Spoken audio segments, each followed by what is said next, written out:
الرحمن الرحيم الحمد لله رب العالمين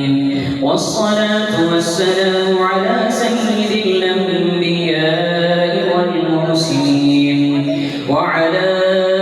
آله وصحبه أجمعين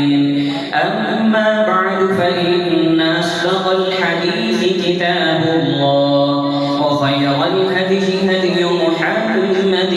صلى الله عليه وسلم وشر الأمور محدثاتها وكل محدثة بدعة وكل بدعة ضلالة وكل ضلالة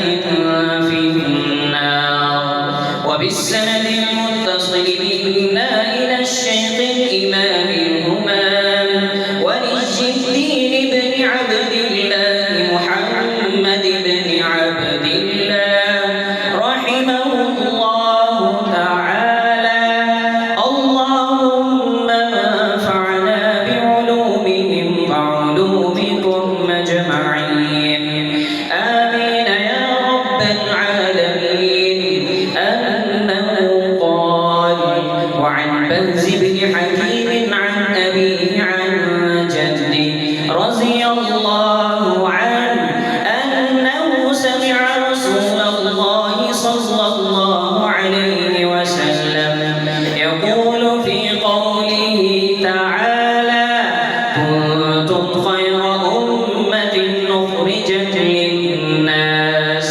قال أنتم تتمون 70 أمة